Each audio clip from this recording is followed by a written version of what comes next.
In this video, we will continue our discussion of the reactions of functional groups containing polar pi bonds. In particular, we will think about the acyl transfer reactions of carboxylic acid derivatives. As the name implies, in acyl transfer reactions, the acyl group is transferred from one species X to another Y. There is no redox occurring in this process, and that's just significant in allowing us to recognize acyl transfer reactions. In both the starting material and the product, the carbonyl carbon has 3 bonds to a more electronegative atom. 1, 2, 3. 1, 2, 3. As we get started, let's review the learning goals for this lesson. We will be able to propose complete curved arrow mechanisms for acyl transfer reactions of carboxylic acids, esters, anhydrides, amides, and acid chlorides. Finally, given a transformation between two carboxylic acid derivatives, such as this one, from an acid to an ester, you should be able to propose the necessary reagents to effect these transformations. We will begin by reviewing the relative reactivity of carboxylic acid derivatives. As we discussed in the previous lesson, acid chlorides and acid anhydrides are the most reactive carboxylic acid derivatives. We rationalize that observation by considering the effect of the electronegative X groups, which serve primarily as electron withdrawing groups on the carbonyl, increasing the partial positive on the carbonyl carbons, making these acid derivatives the most reactive. This was in contrast to the ester, for which the alkoxy group serves primarily as a pi donor, actually making the carbonyl more electron-rich and less reactive. In fact, aldehydes and ketones are more reactive than esters to addition with nucleophiles. Although the R groups on the ketone are electron donating, they do so through the sigma framework. So they are less electron donating than the alkoxy of the ester. Thus, aldehydes and ketones are more reactive than esters. Amides containing the amino group are even more electron-rich than esters. The amino group is an even better donor than the alkoxy group of an ester because nitrogen is less electronegative than oxygen, and that makes this resonance form even more contributing for the amide than for the ester, making the carbonyl of the amide even more electron-rich than the carbonyl of the ester, making the amide less reactive. Some of you may be wondering, where are carboxylic acids on this chart? Well, the hydroxy group behaves similarly as far as contribution of the minor resonance structure. It behaves similarly to the alkoxy. So we might predict that the carboxylic acid would have similar reactivity with nucleophiles as the ester. However, imagine treating a carboxylic acid with a nucleophile. What do you think would happen? Nucleophiles, they are often also basic. Right? They can often act as either a nucleophile or a base. The pKa of the carboxylic acid is 5. So what may happen instead of attack at the carbonyl, right, looking at the top of the screen, the desired pattern of reactivity is attack at the carbonyl in a nucleophile addition step. And we're talking about how reactive these carboxylic acid derivatives are to nucleophile addition. Instead of undergoing this pattern of reactivity, the carboxylic acid may simply be deprotonated to generate the carboxylate. And the carboxylate is here at the bottom of the reactivity chart. It is the least reactive carboxylic acid derivative. Why is that? Well, the carboxylate is the most electron-rich of all of these species, having a full negative charge. So it will be the least reactive with nucleophiles. With that brief review, let's address the question, why does this matter? Well, one reason that sticks out is that acyl transfer reactions, which we are discussing today, right, the conversions of one type of carboxylic acid derivative to another. They involve nucleophile addition as a key step. So the reactivity of the various carbonyls of these functional groups will determine whether or not these functional groups participate in acyl transfer reactions and with what rate. Before we continue discussing these acyl transfer reactions, which again proceed by a nucleophile addition followed by a nucleophile elimination to transfer the acyl group from X to nucleophile in this case, which we've been calling Y on previous slides. Let's review the two general mechanisms by which these reactions take place. In the previous video, we discussed nucleophilic addition and elimination reactions, which is what acyl transfers are, right? Overall, there's a nucleophile addition and a nucleophile elimination. Most commonly, these reactions take place with a catalyst under either acidic conditions or under basic conditions. We have already discussed the general mechanisms for both of these types of transformations. Take a moment now and see if you can remember the generic mechanisms. All right, once you've tried them, let's discuss together. Here are the acyl transfer reactions, catalyzed by base and acid, base and acid.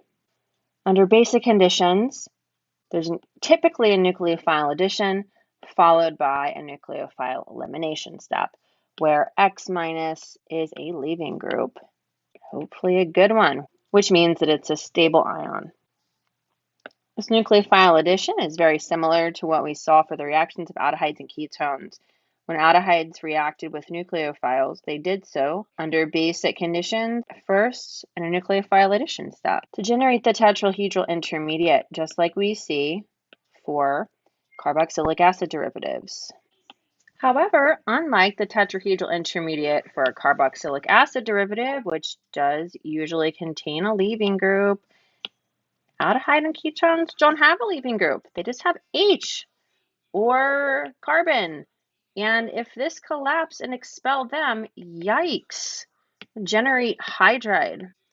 Or if it expel the carbanion, it wouldn't generate hydride, it would generate a carbanion. These are not stable ions.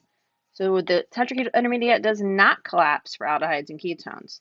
But for acid derivatives, instead of methyl carbanions or hydride, these X groups are alkoxy, hydroxy, chloride. They all are acceptable leaving groups. Now under acidic conditions, just like for the nucleophile additions, aldehydes and ketones, first the carbonyl is protonated to generate this more electrophilic species. That more electrophilic species is attacked in a nucleophile addition step by the weak nucleophile. Then the tetrahedral intermediate undergoes solvent-mediated proton transfer, where the proton on the nucleophile is transferred to X to make X a good leaving group. That facilitates the nucleophile elimination step, where the carbonyl collapses, lone pair push, collapse, reform the strong CO double bond, and expel the leaving group. So this general sequence of steps, proton transfer, nucleophile addition, solvent-mediated proton transfer, nucleophile elimination, followed by proton transfer, typically happens for acyl transfers under acidic conditions. A bit more involved than under basic conditions, but that's okay. We can handle it. Now, there is one more possibility, and that possibility is a reaction under neutral conditions. What? Neutral conditions? That means no catalyst. So what acid derivatives do you think might undergo acyl transfer with no catalyst? Make a prediction, and then let's look at our first reaction. Remember that we're going to be using all these reactions that we're learning today to fill in the boxes on the carbonyl grid. The carbonyl grid is a synthetic tool. Recall, some of these boxes, some of these conditions are just one step, like this one actually is one step. But other boxes will be multiple steps. So the carbonyl grid is a synthetic tool. It does not replace making a reaction chart. So these are all the reactions that we're learning today. Be sure that you make your reaction chart, and then you will use your reaction chart to fill in the boxes on the carbonyl grid. These represent multi-step synthesis problems. But we will actually use some little rules, sort of, that a friend of mine has come up with to guide our discussions of acyl transfer reactions. So we're thinking about all the different acid derivatives that could be products and how we might make them. So we're first going to think about carboxylic acids. And if you recall, carboxylic acids were at the bottom. Oh man, as carboxylates, they were at the bottom of the reactivity chain here, bottom of the ladder. And as it turns out, rule number one, anything can be turned into a carboxylic acid. What does that mean? Well, we're about to find out, but I think it implies that all of these boxes here might be one step.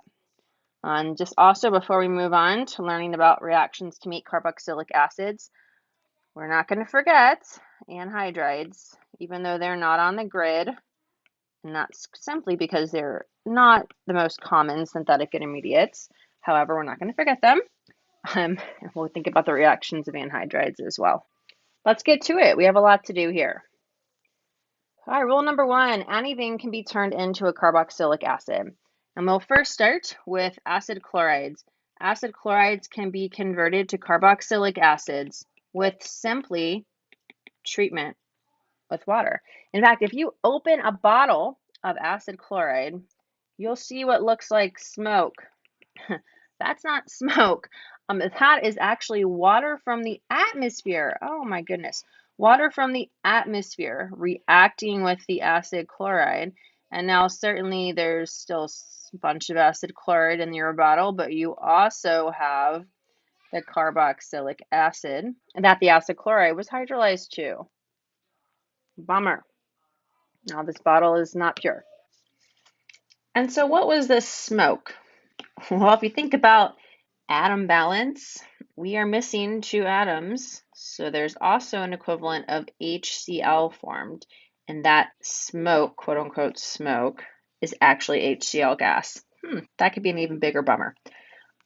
What I've described, just treatment with water, is considered neutral conditions. There's no catalyst, right? There's no toxic acid to make the acid chloride a better electrophile. There's no base to make water a better nucleophile as hydroxide. It's not necessary. This reaction takes place without a catalyst. Why do you think that is? Well, it certainly isn't because water is the most reactive nucleophile. It's because acid chlorides are the most reactive acid derivative. They are very electrophilic. They were at the top of the ladder. Recall, they were at the top of the reactivity ladder. So thinking about the mechanism of this reaction, the first step is a nucleophile addition of water to the polar pi bond. The lone pair from oxygen makes a sigma bond to the carbonyl carbon, which goes from being trigonal planar to tetrahedral. So this, of course, is called the tetrahedral intermediate. The electrons that were in the pi bond between carbon and oxygen are now localized on oxygen. Now, under basic conditions, we would simply collapse and expel chloride. However, we're not under basic conditions. We are under neutral conditions. And what would happen first in this case is deprotonation to generate this intermediate. There's a proton transfer. As you can imagine, these protons are quite acidic. And now, chloride is an excellent leaving group. Excellent leaving group. I'm writing good, but it's like really good, so I write good leaving group. So that lone pair on oxygen used to be making a pi bond. It's going to reform the pi bond between carbon and oxygen, forming that nice strong carbonyl, displacing chloride, an excellent leaving group, which forms a carboxylic acid. So you might say, well, where is the equivalent of HCl you were talking about? Well, it's there. After the proton transfer step here, we formed hydronium. So HCl. Now, this reaction can also occur under basic conditions. You could use a base catalyst, you could use hydroxide, and it would definitely be a faster reaction. So for example, the acid chloride could be treated with lithium hydroxide. If you were writing out the mechanism, you would show a nucleophile addition, followed by a nucleophile elimination. So the nucleophile addition would make an intermediate that looks just like this one, and then you would have a nucleophile elimination, just as we had for that intermediate under neutral conditions. You can draw that out if you would like to do so. If it helps you, it's definitely worth your time to pause and try it. Now that will generate this carboxylic acid. However, what do you think happens to a carboxylic acid in the presence of lithium hydroxide? Yes, it will immediately be deprotonated to generate the carboxylate and water. And we can understand that because the carboxylic acid has a pKa of 5. Water has a pKa of 16. So this equilibrium constant is on the order of about 10 to the 11th power, so much, much greater than 1. We cannot stop this from happening. So in fact, and I'll just write this at the top of the screen, to affect this transformation under basic conditions, which, yeah, would maybe be a bit faster, but quite frankly, hydrolysis under neutral conditions is also quite facile. Acyl chlorides are very reactive. We would have to do step 1, lithium hydroxide, or you could use sodium hydroxide if you want, and then you would need an acid workup. Because you have to reprotonate the carboxylate, right? After treatment with lithium hydroxide, we get the carboxylate. We need to reprotonate to generate the neutral carboxylic acid. It's no big deal. It's just neutralization. It'd be very simple in the lab. But you would need that second step if you were to make a carboxylic acid from an acid chloride under basic conditions. And then our last point is that although this reaction could happen under acid catalyzed conditions, there really is no point because acid catalyzed conditions, they protonate, the whole point of them is to protonate the carboxylic acid derivative to make a better electrophile. Well, we don't need to make this a better electrophile. It's already really electrophilic, so it's totally unnecessary. So we're not going to worry about acid conditions for converting acid chlorides to carboxylic acids. Either hydrolysis under neutral conditions, or you could use basic conditions, but you will need a workup. All right, that's good for 2 reasons. We have reactions to add to our reaction chart. So hydrolysis of an acid chloride to carboxylic acid. So under neutral conditions, treatment of the acid chloride with water generates carboxylic acid. The same transformation can be facilitated under basic conditions, but it requires a workup to protonate the carboxylate intermediate. Awesome, reaction chart done. And take these 2 reactions, and luckily anything can be turned into a carboxylic acid. So now you can fill in this box of your carbonyl grid. Yes, so stop and do that now so you don't have to do it later when you've forgotten what I've said. You've completed your reaction chart entry. You've filled in your carbonyl grids square. Now take a moment and make sure that you can explain why this reaction did not require a catalyst. Write out your explanation and then scroll back in the video, compare it to what I said. Once you've done that, let's move on. Not only can acid chlorides be converted to carboxylic acids without a catalyst under neutral conditions, so can anhydrides. This is not surprising to us since anhydrides and acid chlorides have similar reactivity with nucleophiles. Just like for the carboxylic acid, the weak nucleophile water can directly attack the polar pi bond, the carbonyl of the anhydride, in a nucleophile addition step. The non-bonding electrons on oxygen attack pi star CO, breaking the pi carbon-oxygen bond, making the carbon-oxygen sigma bond that we see here in the tetrahedral intermediate.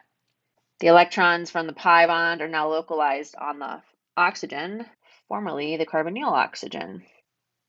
Just like in the previous reaction, this tetrahedral intermediate will undergo proton transfer reaction to deprotonate the oxygen that came from water.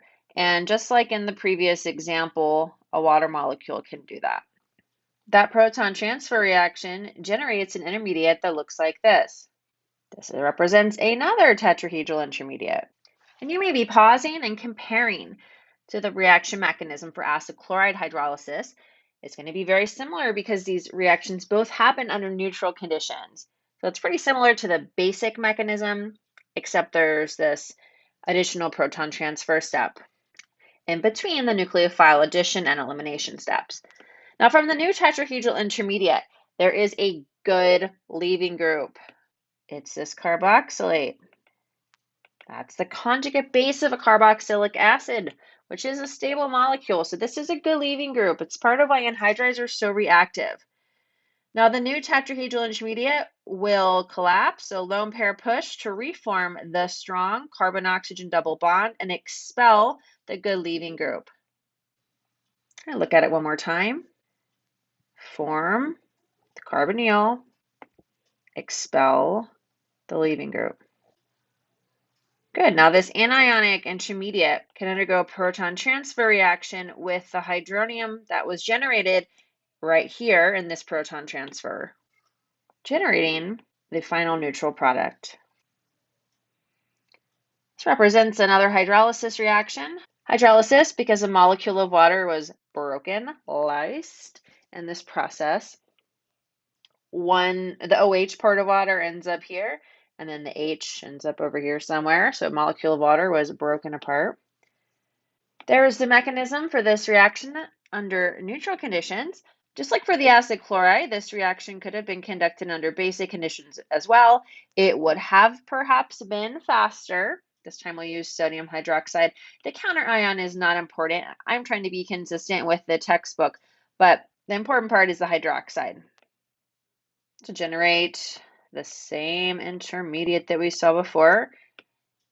So there would be a nucleophile addition of hydroxide to the carbonyl. That would generate this intermediate here. So that first nucleophile addition would go directly here because you're starting out with hydroxide, not with water. So that deprotonation step does not occur. And then the same nucleophile elimination step would occur, exact same thing, to generate that same intermediate. So this intermediate. However, in the presence of hydroxide, even if we don't necessarily want this to happen, even if it's an undesired reaction, in the presence of hydroxide, the carboxylic acid will be deprotonated to form the carboxylate. Now, certainly the pKa of this proton is probably a bit higher than 5, but it's 5-ish, and the pKa of water, again, is 16. And I'm saying this a little bit higher than 5 because the presence of this electron-rich carboxylate certainly does influence the pKa of the other carboxylic acid proton. Nevertheless, equilibrium constant for this proton transfer is much, much, much, much greater than 1. Thus, this dicarboxylate product will be observed. So just like we saw for the carboxylic acid, if we conduct anhydride hydrolysis under basic conditions, a workup step will be necessary. We'll just quickly write it out up top. Treatment with sodium hydroxide would generate the dicarboxylate, and then an acid workup would be necessary. Again, although this reaction could be catalyzed with acid, that would only serve to protonate the carbonyl, making a better electrophile, and there's absolutely no point for that. This is already a reactive electrophile. In fact, the reaction's happening under neutral conditions, so it is unnecessary to use an acid catalyst, so we're not going to. And anhydrides react similarly to acid chlorides because they are really electrophilic, just like acid chlorides, and they have really good leaving groups, just like acid chlorides. Chloride and acetate are excellent leaving groups. So these two functional groups behave pretty similarly. So there we go. Now we are off grid, right? So we don't have a grid square to fill in, but we can fill in our reaction chart. Here we are. So anhydride to carboxylic acid. I will slightly change the anhydride. Instead of using a cyclic anhydride, I'll use an acyclic anhydride here so you can see what happens. So under neutral conditions, this would be hydrolyzed to generate two equivalents of acetic acid because it's symmetrical. But you can imagine two equivalents of a different acid if it wasn't symmetrical. Maybe you could just make a note, or step 1, sodium hydroxide, step 2, acid workup. All right, we did it. Anhydride carboxylic acid. Ready to move on. We will now look at the transformation of amides to carboxylic acids. If we think about the reactivity ladder, amides are way down here. So catalyst is going to be required for this transformation. And in fact, the catalyst of choice is an acid catalyst. I've put just H+, but if you were to propose this transformation in a synthesis problem, I would want for you to use a specific strong acid, such as sulfuric acid, or the organic versions of sulfuric acid, tosic acid, and triflic acid. You could also use hydrochloric acid. Now, why is an acid catalyst required for this transformation, do you think? Amides are not very electrophilic, right? They're weak electrophiles. So protonation creates a much more reactive electrophile. There we can see with positive formal charge, it is much less electron rich than the neutral amide. So that's the first reason an acid catalyst is required, and we'll actually find that there is one more reason. Let's go ahead and propose a curved arrow mechanism. You might have beside you the generic mechanism for acid catalyzed acyl transfer reactions, and it will help you propose the mechanism for this specific transformation of an amide to a carboxylic acid. So we can certainly see, just before we draw the mechanism, that this bond is going to be broken. The acyl group is transferred from the amino group to the hydroxy group.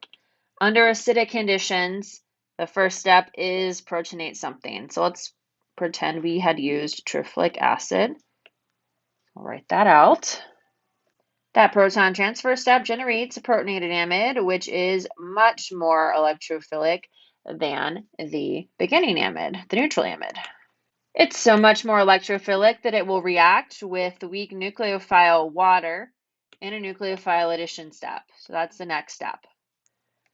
The lone pair from water attacks pi star CO, making this sigma bond between what used to be the carbonyl carbon and oxygen.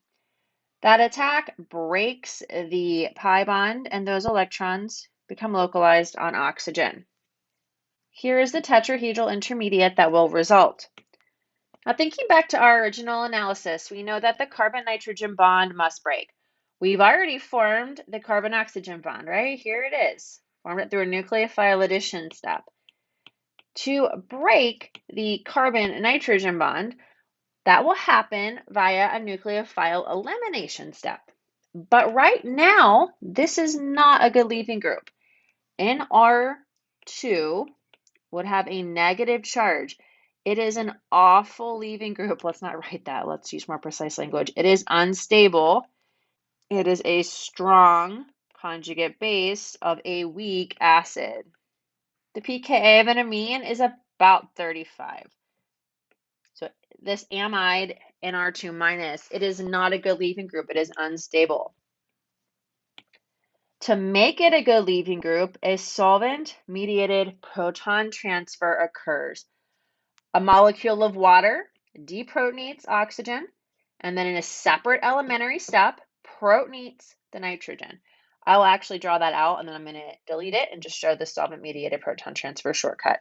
Okay, so what would happen is water deprotonates, that generates this intermediate, and at hydronium, and then the nitrogen becomes protonated, generating a new tetrahedral intermediate in which the amino group is now an amine, and it's a good leaving group.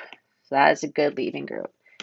All right, so the solvent, water, moves this proton from the oxygen, it removes it and moves it up to nitrogen.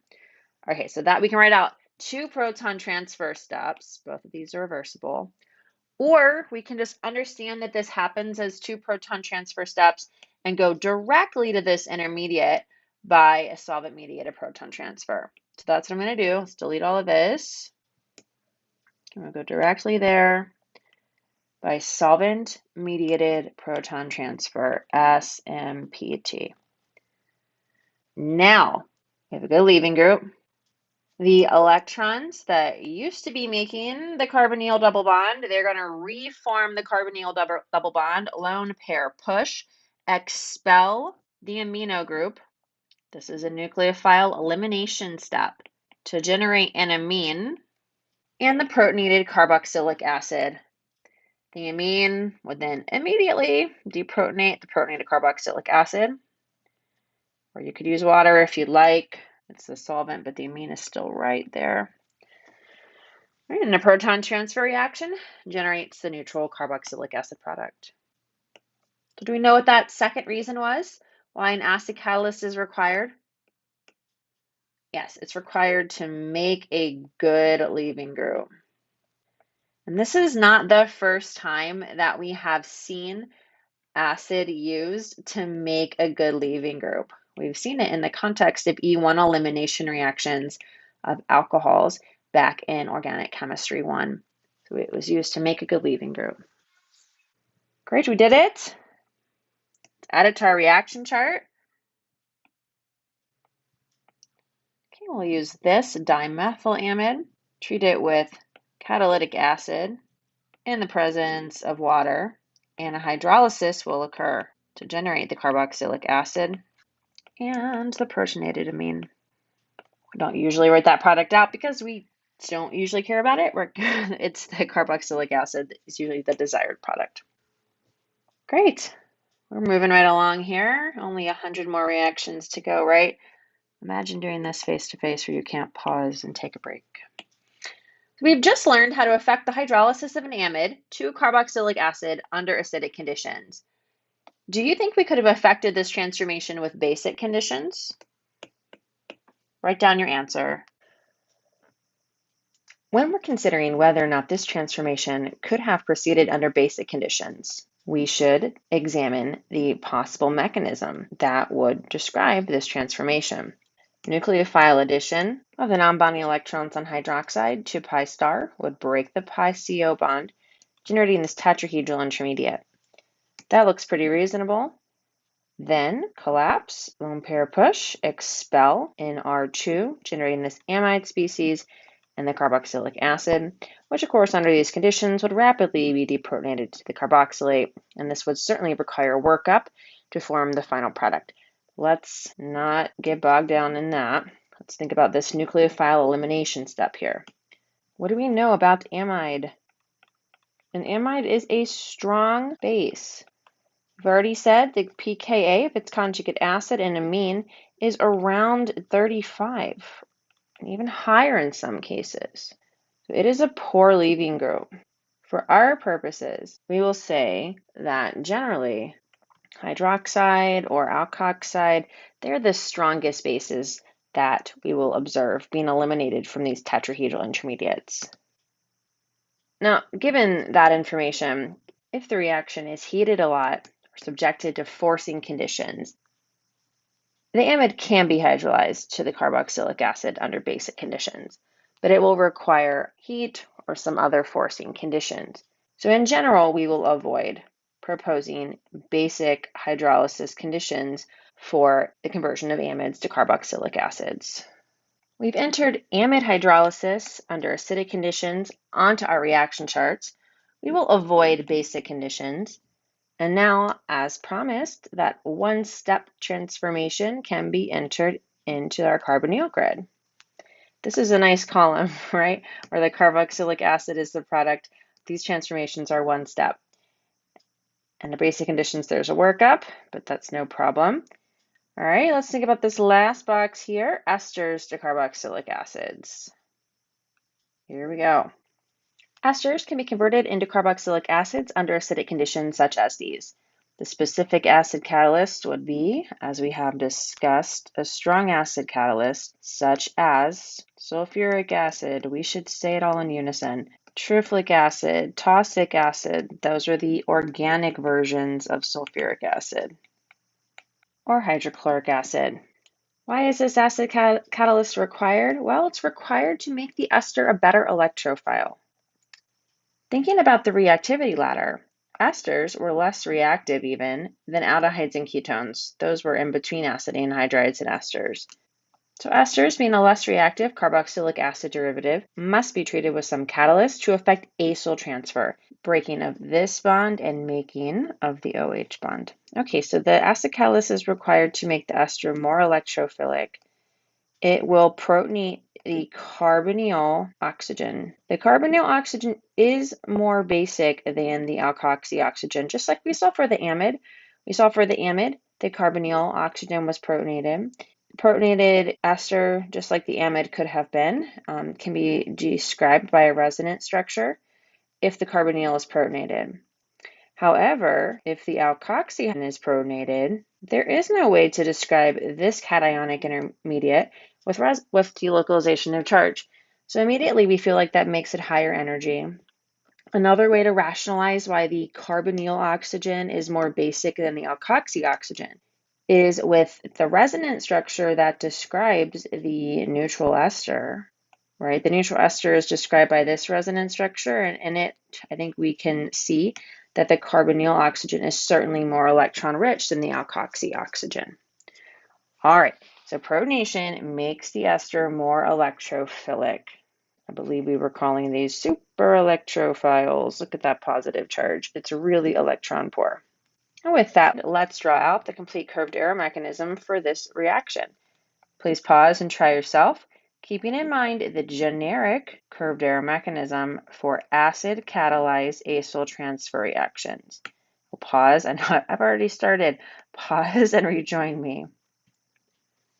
Okay, so I've chosen as the strong acid sulfuric acid, and I've drawn it out to show all the electron movement in this process. So following proton transfer reaction, the protonated ester is generated. That's the same species that we drew over here. It's very electrophilic. To this strong electrophile can add water in a nucleophile addition step. Even though water is a weak nucleophile, the protonated ester is reactive enough that water can add to it. The non-bonding electrons of oxygen are donated to pi star CO in this nucleophile addition step, generating a tetrahedral intermediate that looks like this. In this nucleophile addition step, the oxygen-carbon bond seen in the product has been formed. There it is. Now what's left to do is break the bond between the carbonyl carbon and the alkoxy group. That will happen soon, but first we need to make the alkoxy group a good leaving group. This is currently not a good leaving group. If it left, it would leave as an alkoxide. And that is a strong base. It's the strongest base we can eliminate typically from tetrahedral intermediates. So we need to make it a good leaving group. Essentially, the proton from water must be transferred to the alkoxy group. The solvent mediates this proton transfer. It deprotonates what was formerly water and then protonates the alkoxy group, forming a new tetrahedral intermediate that looks like this. For proton transfer reactions within tetrahedral intermediates, we can use the solvent-mediated proton transfer shortcut. We will highlight in orange here this carbon-oxygen bond that is no longer in the product that must be broken. And it's time to do so. So reform the carbonyl, expel the good leaving group, right? This is an alcohol. It is a stable molecule, so it is a good leaving group. That nucleophile elimination step generates an intermediate that looks like this, and a molecule of alcohol. Now, water, being the solvent, is there a gajillion times more than the alcohol, but either one of those molecules deprotonates the protonated carboxylic acid to generate the final neutral product. These are the same steps we have been encountering for acid-catalyzed acyl transfer reactions. That is, proton transfer to make a better electrophile, nucleophile addition to generate a tetrahedral intermediate, solvent-mediated proton transfer to form a good leaving group, nucleophile elimination to generate the protonated carbonyl compound, followed by proton transfer to generate the neutral acyl transfer product. Let's add this to our reaction chart. Ester hydrolysis. We just looked at ester hydrolysis under acidic conditions.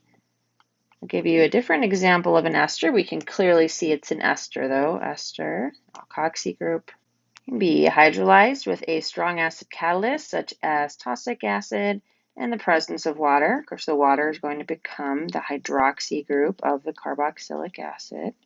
And then a molecule of methanol will be formed. Label the carbonyl carbon, label the methanol.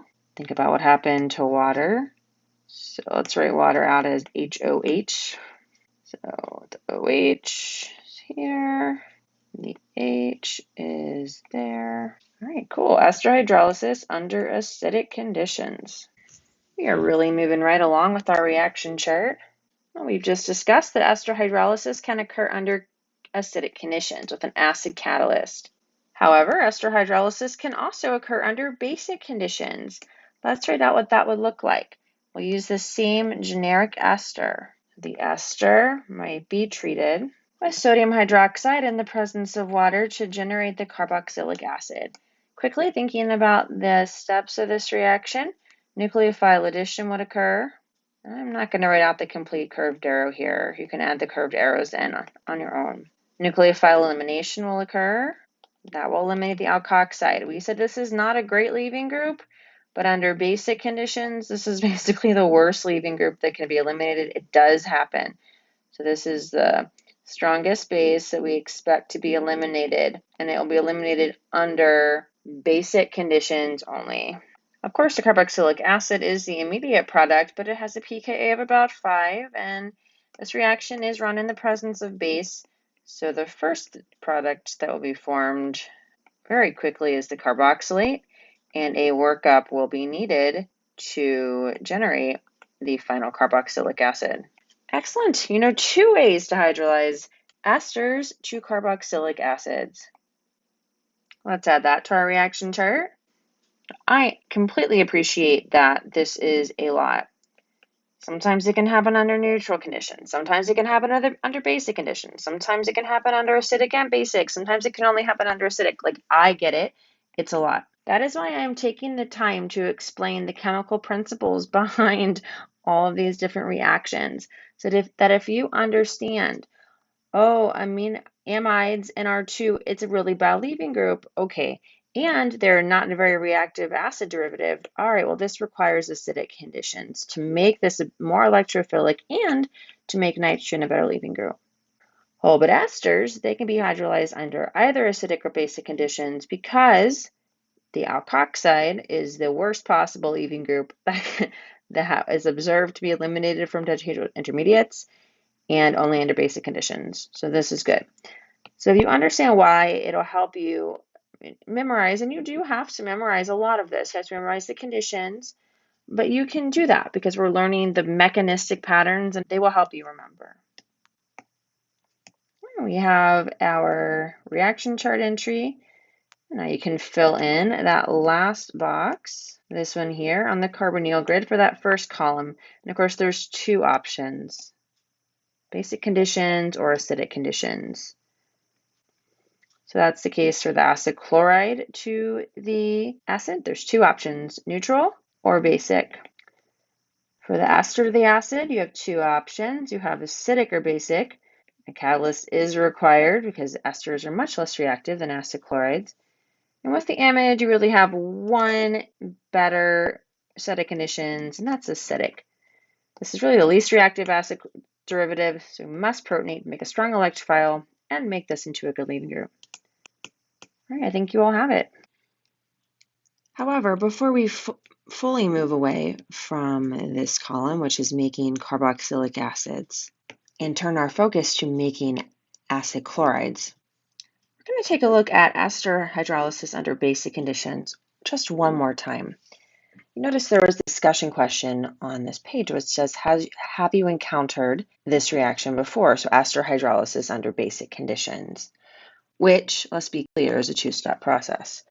Hydrolysis to the carboxylate and then neutralization to the acid. Well, if you've ever made soap before or if you've ever watched Fight Club, you have encountered ester hydrolysis under basic conditions before, and that process is known as saponification. Saponification specifically refers to the hydrolysis of triglyceride fat, which, as we can see, contains ester groups. Strongly reactive hydroxide attacks the carbonyl of the weakly electrophilic ester, generating the tetrahedral intermediate that we have already discussed. It's just a bit bigger now. And if we drew out the R groups, it would be a lot bigger. Each R group can contain 10 to 12, 14 carbons. This is a huge molecule and really nonpolar because of those long alkyl chains. The tetrahedral intermediate can collapse, lone pair push, expel the rest of the molecule here. All of this is the leaving group. To generate in that nucleophile elimination step, carboxylic acid, which of course will be immediately deprotonated under these basic conditions. And this leaving group contains 2 more esters that will continue to react. So 2 more cycles of nucleophile addition, nucleophile elimination will ultimately generate 3 carboxylates from these 3 esters, and then glycerol in some state of deprotonation. Now these carboxylates do exist with counterions, and although when we previously discussed ester hydrolysis under basic conditions, so there be this second workup step to protonate the carboxylate that is formed from treating with sodium hydroxide. However, when one is making soap, the carboxylates are actually desired because there's this polar ionic end of the carboxylate. And that polar end is soluble in water, making it hydrophilic. I'll draw out a potential R group here. Now, what the R group actually is just really depends on what the triglyceride is. Is it saturated fat, unsaturated fat? Did it come from olive oil? Did it come from an animal? So it really depends. Now, if this was, say, stearic acid, which is a common acid found in animal fats, it might have a 17 carbon long chain off of that carbonyl carbon to 18 carbons total. And that long alkyl chain is nonpolar. It is very nonpolar. It is hydrophobic. Now, these deprotonated fatty acids, these carboxylates, they make for great soaps. The nonpolar hydrophobic end interacts with oil and grease, and then the polar hydrophilic end dissolves in water and removes that oil and grease into the water and down the sink. So humans have been making soap this way for thousands of years. As promised, it's time to move on to how to make acid chlorides. As we are transitioning to making acid chlorides, let's put into words why anything can be turned into a carboxylic acid. Write down your answer. Here's a hint for us. Anything can be turned into a carboxylic acid because carboxylic acids, and specifically carboxylates for thinking about basic conditions, they are at the bottom of the reactivity chain. If they're less reactive, they're lower energy. So these transformations directly to carboxylic acids, they represent a decrease in energy, which we know is favorable.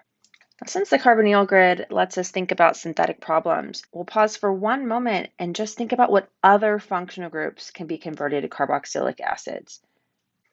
Although we're focusing on acyl transfer reactions today, it's possible that that is not the key step in a synthesis problem that you encounter.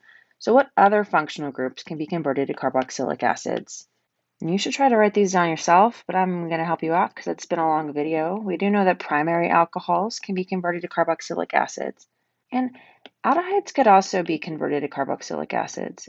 And then there's one more reaction that I'll just remind you of, and we have looked at Grignard reagents reacting with carbon dioxide, and that also is a way to generate a carboxylic acid that we have encountered together.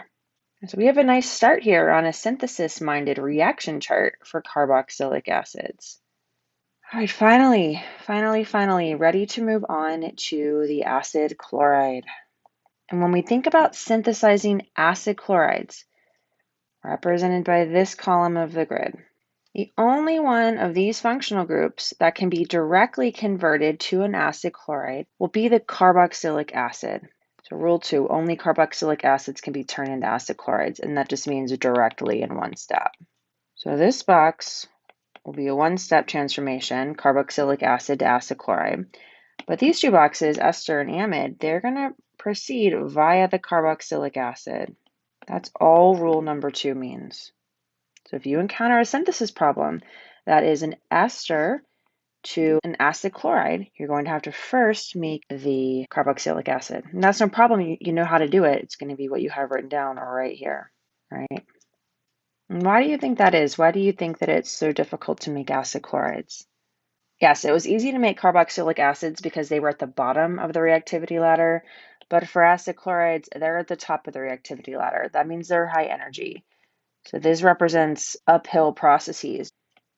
Taking an ester, like treating with chloride, for example, to try to make the acid chloride, that would require expelling the more reactive alkoxy group. So when I say more reactive, I mean it's more reactive than chloride. It's definitely a stronger base than chloride. And making a more reactive acid chloride, it's more electrophilic than the ester. So this reaction would not proceed in the forward direction at all. It would proceed in the reverse direction to make the less reactive species, the ester and the chloride. So we can see why this might be a problem, synthesizing acid chlorides. Now, where there's a problem, as we know, there's a chemist ready to solve that problem, and there is a solution to this problem. That solution just represents this conversion of carboxylic acids to acid chlorides directly, because that still represents an uphill process. All right, let's take a look at that now. Do you recall this transformation from Organic Chemistry 1? Label all of the functional groups and try to recall the significance of this transformation. If you can't draw a complete curved arrow mechanism, that's okay. Pause and give it a shot. Yes, this reaction made hydroxyl a good leaving group. If we just think about taking an alcohol and trying to convert it to an alkyl halide via an SN2 reaction, this will never work. Hydroxide is a terrible leaving group. It's a strong base. So this reaction represented a way of converting alcohols into alkyl chlorides. So it uses thionyl chloride, which is this reagent here, and pyridine, which we have encountered before. It is simply a base. The first step is an SN2 reaction between the lone pair on oxygen and sigma star Acyl, expelling the chloride. So here it is down here. This generates a strong acid. Whoa, the pKa of this is much less than 0, so pyridine deprotonates the oxygen. That proton transfer reaction yields this intermediate. Now this intermediate has good leaving groups here, and there's a nice big partial positive on that carbon because this group contains many electronegative atoms. So the atom of chloride that was expelled from sulfur, it's back. It undergoes an SN2 reaction on this carbon. That breaks the carbon-oxygen bond, and what's going to happen is a molecule of SO2 will be formed, as well as stable chloride ion. Of course, perhaps maybe more importantly to us, the product, the alkyl chloride, is generated. But this SN2 step here, it generates 3 molecules, one of which is a gas and bubbles away. So it is very much favored by entropy. So it required this special reaction to convert alcohols to alkyl chlorides. A similar special reaction will be needed to convert carboxylic acids to acid chlorides. And again, that is because this transformation represents going up the reactivity ladder. We're going from something that's less reactive, a carboxylic acid, to something that is more reactive, higher energy, an acid chloride. This will require special conditions. So think about how this reaction might proceed, and then I'll show you the mechanism. So this mechanism is pretty similar to the alcohol being converted to the acid chloride, but because we're dealing with a carbonyl here, there's some additional elimination chemistry rather than SN2 chemistry. All right, but the first thing that does happen is the more basic carbonyl oxygen, we've talked about it before, this oxygen is more basic. It will attack sulfur, displace chloride, and generate this lovely, crazy looking intermediate. Just to point out, I have labeled some of the atoms so you can track them during this entire process. Green carbonyl oxygen, pink carbonyl carbon, and then orange hydroxyl oxygen. Okay, this intermediate here is very acidic, so pyridine deprotonates. This proton transfer step results in this intermediate. Now I've rotated this molecule a bit, so use the color coding to get your bearings. This intermediate, just like for the previous example, so like this one, where we had a good leaving group and a quite electrophilic carbon atom that was attacked by chloride.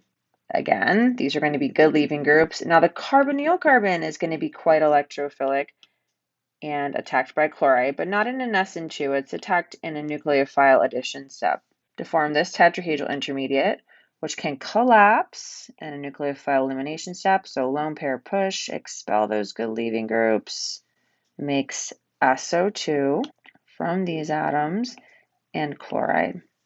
And more importantly for us, this part becomes the acid chloride that is desired. Yikes, that's a lot. I am not going to actually make you draw this mechanism out on a test, so don't worry about it. So carboxylic acids can be converted to acid chlorides with thionyl chloride and pyridine. This tricky little reaction moves us up the reactivity ladder. All right, you're very much ready now to fill in this column of your carbonyl grid. We now know what that one step is. That one step is thionyl chloride and pyridine. And then for the ester and the amide, those are going to go via the carboxylic acid. So the first thing that you do is make the carboxylic acid, and you need actual reagents here. And then of course, step 2 will be thionyl chloride and pyridine. That converts the acid to the acid chloride. And we are moving right along. We're ready to move now to the ester column. Why do you think anything can be turned into an ester? Well, they're at the bottom of they're towards the bottom of the reactivity ladder. They're less reactive. And in the cases where they're more reactive than, say, an amide, no problem. Or just use an acid catalyst and make a protonated amide. And protonated amides are way more reactive than esters. So we're going to figure it out. Let's try that now. So the first transformation that we'll look at is carboxylic acid to ester.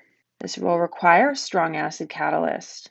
That strong acid catalyst makes the carboxylic acid a better electrophile.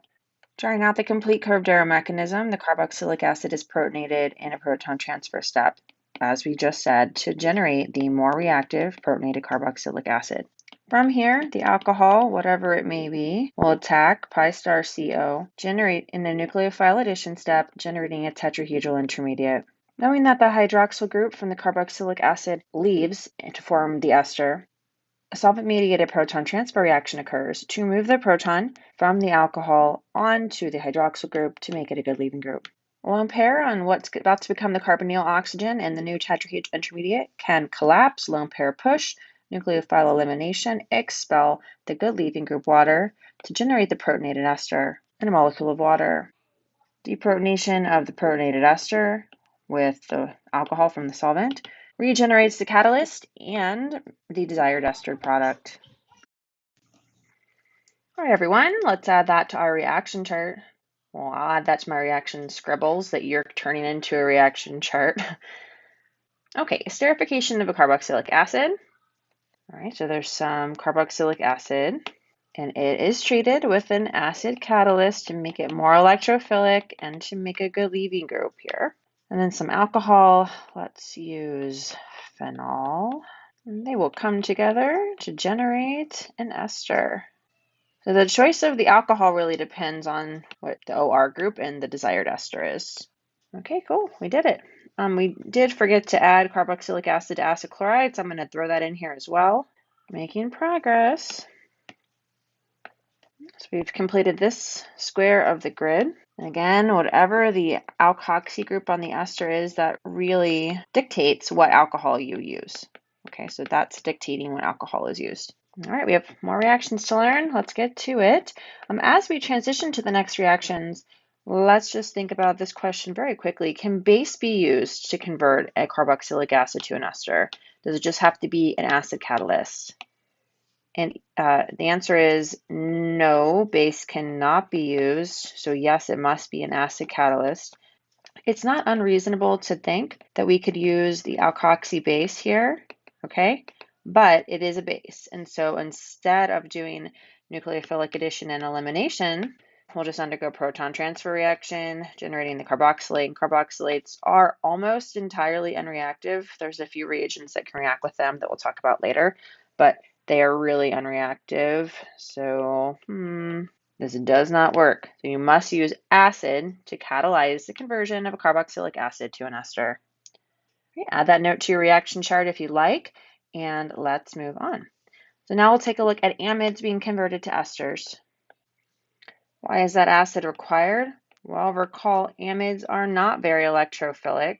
There's a little partial positive on that carbonyl, and that is, of course, because amino groups are pi donors, and there is strong contribution of this resonance structure to the electronic structure of the amide. So acid protonates the amide, generating this cationic intermediate, which is much more reactive, has a much bigger partial positive on the carbonyl carbon. I believe we've been calling these super electrophiles, much more reactive. All right, at this point, you should be able to pause and roll right through the mechanism for this transformation. It will be great practice for you to make sure that you're retaining this and putting it in your hippocampus. So pause, I know it's been a long video, take a break if you need to, and then propose this curved arrow mechanism. As you rejoin me, I'm going to use a specific acid. I'll use tosic acid in a proton transfer step. That does generate the protonated amide, which, as we've mentioned, is a super electrophile. It is much more electrophilic than the neutral amide. So much more electrophilic that it reacts with the weak nucleophile alcohol in a nucleophile addition step. Attack of the oxygen non-bonding electrons on pi star CO displaces those electrons onto oxygen, makes this carbon-oxygen bond, and generates the tetrahedral intermediate. This is followed by a solvent-mediated proton transfer to move the proton from the alcohol to the amino group to make it into a good leaving group. After all, that amino group is not in the product, so we do know this bond must break. Collapse of the tetrahedral intermediate does expel a stable amine and generate the protonated ester.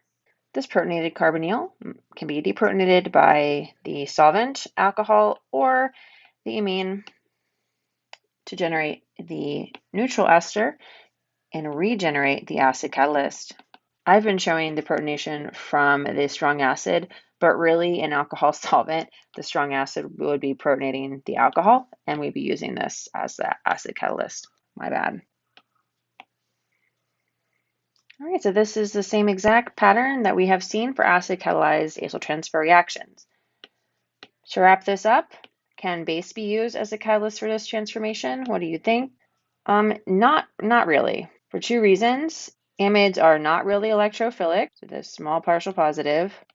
But then also imagine that the alkoxide did add, collapse of the tetrahedral intermediate would expel NR2 minus.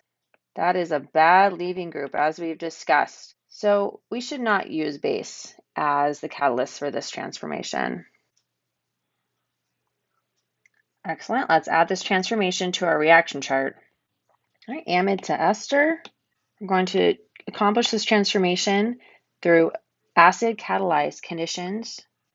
And if we wanted to generate an ester that looked like this would be from the alcohol. So that's the alcohol that we want to choose. And then again, we'll use a catalytic acid. Oh, we got it. And we're going to avoid base for this transformation. We're getting there. All right, amide to ester, this box, we just answered this, so fill it out. This time I'm not going to write it for you. And now let's move on to the final box here. So acid chloride to ester. Acid chlorides can be treated with alcohols to generate esters. We may notice that pyridine is being used here. We haven't seen it. Pyridine is being used for two reasons. One of those reasons is that there's an equivalent of HCl being generated in this reaction, so it does neutralize that HCl. But if you continue on in organic chemistry, what you will learn, for all two of you who are chemistry majors, what you will learn is actually pyridine probably acts as a catalyst. It probably first does a nucleophilic addition on the acid chloride, generating this intermediate, followed by nucleophile elimination. And then this intermediate is extremely electrophilic. And the weak nucleophile, the alcohol, will react with that quickly. Okay, so this is really the truth, but we're going to ignore that because it'll confuse us. But if you're going to go on in chemistry, don't say I lied to you. And in providing the complete curved arrow mechanism for this reaction, we will apply the pattern for acyl transfer reactions under neutral conditions. Because yes, what is the catalyst for this transformation? There is none. None is necessary. A catalyst is not necessary. And acid chloride is really reactive. It's at the top of the reactivity ladder. All right, you can apply that pattern for acyl transfer reactions under neutral conditions yourself, or you can follow along with me. This is going to be quick. Weakly nucleophilic alcohol attacks pi star CO, breaking the pi bond, generating a tetrahedral intermediate, where this carbon-oxygen bond has been made between the carbonyl carbon and the oxygen of the alcohol, and the electrons that were in the pi bond are now on oxygen. This intermediate undergoes proton transfer reaction. The alcohol solvent or the pyridine base can be invoked for this proton transfer. Eventually, the proton will end up on pyridine, so we will go ahead and show pyridine deprotonating it, even though the alcohol, another molecule of the alcohol might initially do so. From here, a nucleophile elimination reforms the strong CO double bond, expels chloride, and generates the final ester product. And here we see the equivalent of HCl. Hydrogen ions just accepted by pyridine. Can base be used for this transformation? Well, certainly, we could treat with the alkoxide. However, it's not necessary, as the reaction can also occur under neutral conditions due to the high reactivity of the acid chloride. Now, we can certainly add this to the reaction chart we've been generating. Acid chloride to ester.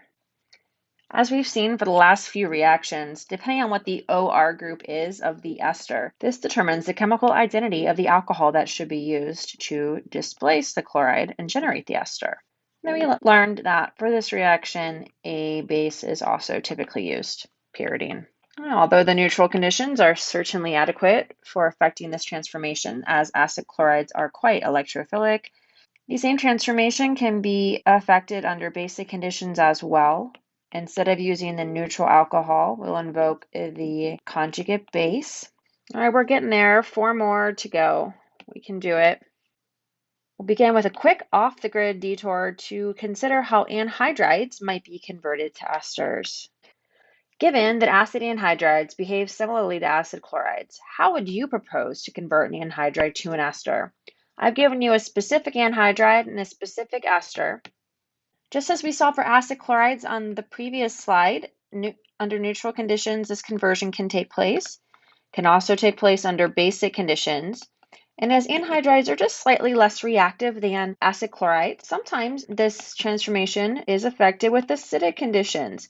All 3 sets of conditions are a possibility.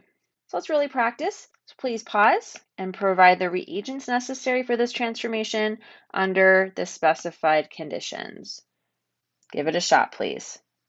The alkoxy substituent of the ester comes from the alcohol that the anhydride is treated with.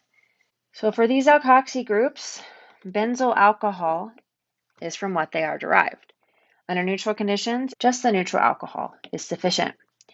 Under basic conditions, the conjugate base of this alcohol would be required. And then under acidic conditions, you would use the neutral alcohol and then some catalytic acid. Put these on your reaction chart and then move on. So we've been talking about how to convert carboxylic acid derivatives into esters. And we found that really anything, and by anything we mean amides, carboxylic acids, acid chlorides, anhydrides, all of these acid derivatives, they can all be converted to esters. And as it turns out, even esters can be converted to esters.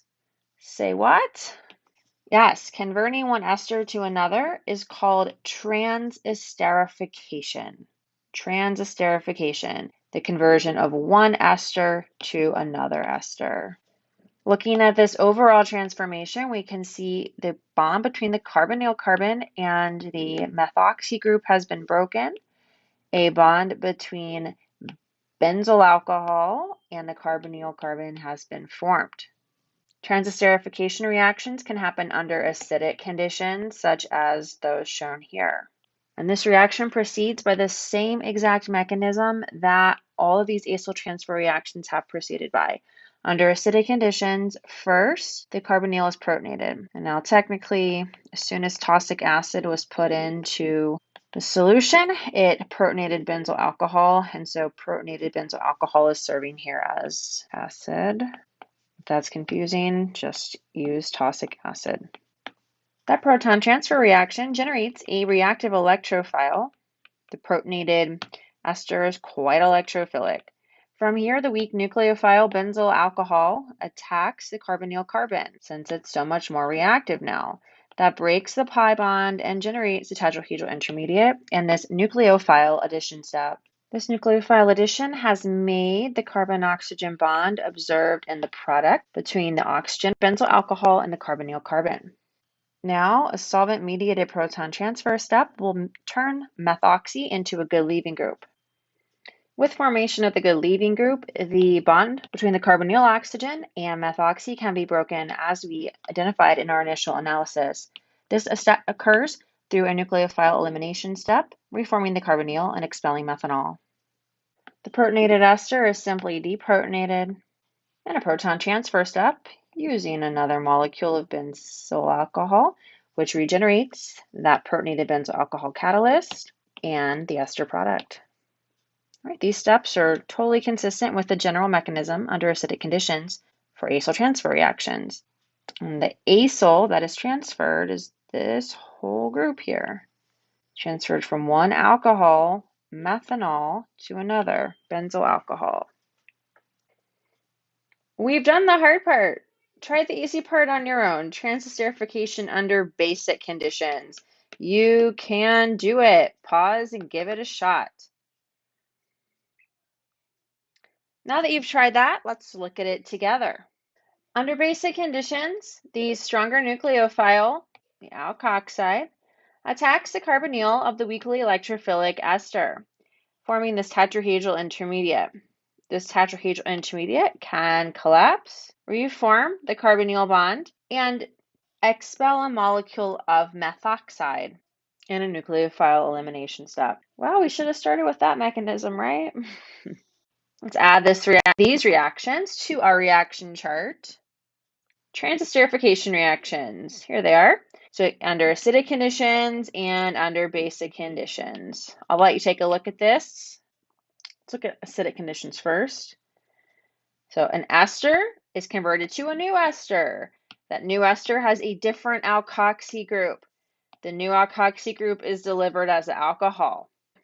And the old alkoxy is just released. So here it is, methanol. And I've tried to map what happens to the atoms during the mechanism for your reference. Under basic conditions, an ester is converted to a new ester. This time, the alkoxide lines up with the new alkoxy group, and the conjugate acid of the alkoxide is used as a proton source. We are so close. One more reaction. It says two more, but remember, anhydrides and acid chlorides are so similar. 1.5 more reactions to learn here. We are almost done. We have completed the acid chloride square of the grid. We have completed the transesterification. So, there's an X here, but technically, if we had R prime and R double prime, that might represent the transesterification. So technically, this doesn't have to be an X. That's where the transesterification would be, as long as the alkoxy groups are different. So we have fully fleshed out how to make esters, and we have one more column left to go, how to make amides. We can do it. The guiding principle for making amides is acid chlorides can be turned into amides. This box, acid chloride to amide, will be one step. It'll be a direct transformation. All of the other boxes will need to go via the acid chloride. So you'll have to use whatever was in these boxes, right? That was how we made the acid chloride from esters and carboxylic acids. Under neutral conditions, acid chlorides can be converted to amides. Why neutral conditions, you ask? Because acid chlorides are at the top of the reactivity ladder. They are very electrophilic, and amines are really good nucleophiles. They're basic. We can apply the mechanism for acyl transfer reactions under neutral conditions. If you would like to try that yourself, you can. As you see, I'm moving on and writing it out. It's nucleophilic addition, proton transfer, nucleophile elimination. Give it a shot if you like. So nucleophile addition of the amine to the acid chloride generates an intermediate like this, where the new carbon-nitrogen bond has been made that we observe in the product between the carbonyl carbon and the nitrogen of the amine. All that's really left to do is break this carbon-chlorine bond. We're not going to do it quite yet. First, there's a proton transfer reaction, and that's why excess amine is necessary, because of this proton transfer step. So something needs to accept this proton, and you might want to use chloride when it's expelled, but it's not a good base. Amines are good bases, and so the amine is going to deprotonate. And so you will need to treat with excess amine, otherwise half of your amine is going to get eaten up accepting that proton. And if you're asking, what does she mean by that? Reasonable. Look what happens when this amine accepts the proton. It doesn't have a lone pair anymore. Bummer. The protonated amine is not nucleophilic. It's just boring old salt, just sits there. So half of the amine does that, so we have to use excess, or we have to use at least 2 equivalents of the amine relative to the acid chloride. From here, it's straightforward. Expel chloride. It's a great leaving group because it's not basic, and that's why that excess amine is needed. And then that nucleophile elimination step generates the final amide product. So the fact that this reaction proceeds under neutral conditions is really why it works. If you think about how to turn an ester into an amide, for instance, you might say, well, why can't you just use an acid catalyst, protonate this, and then have an amine attack it, and you would just choose an amine that ends up in the amide. Well, everyone, what's going to happen if you take an acid in the presence of an amine? They're going to react. An amine is way more basic than a carbonyl. So they're going to react, and then bummer, you're going to get this non-nucleophilic ammonium that has no electrons to donate to anything. So really, because the acid chloride can react under neutral conditions, we can generate amides from acid chlorides, whereas that would not be the case for the other functional groups. Anhydrides can also react this way. You can write it out. Really trying to keep this video under an hour 20 because it's painful for all of us. Well done, we've done it. Let's add acid chloride and anhydride to amide to our reaction chart here. So acid chloride to amide, we just investigated that reaction. The acid chloride is treated with an excess of the desired amine. How do you know what the desired amine is? We'll take a look at the amide. For this dimethylamide, the desired amine will be dimethylamine, and you will need to treat with an excess of that because half of the amine will be used to soak up an equivalent of HCl. Good work, everyone. Anhydrides to amides, same deal. If the desired amide is the dimethylamide, the conditions will be the exact same as for the acid chloride. The only difference will be a molecule of acetate will be made in transformation. What we've done now is figured out the conditions for this box and for the anhydride conversion to an amide, which would be off-grid. So you can fill in this box, and then whatever you put in this box, you'll put that after you make the acid chloride, and these boxes for the conversions of esters and acids to amides. So using these 4 principles, you will be able to remember the synthetic schemes for converting these acid derivatives into other acid derivatives. These are the acyl transfer reactions in the carbonyl grid. There is no redox chemistry happening. 1, 2, 3 bonds between carbon and oxygen in the acid. 1, 2, 3 bonds between carbon and either oxygen or chlorine in the acid chloride. Take some time and fill your grid out now. That was just this lower right quadrant. Next time, we'll work on filling out the rest of this. We'll learn redox reactions to acid derivatives. Summarize what you've learned today. Think about the patterns. And then start working on practice questions. You have plenty of them to do. Here's this written out. What now? Do this stuff. You are certainly able to propose complete curved arrow mechanisms for acyl transfer reactions. They follow patterns.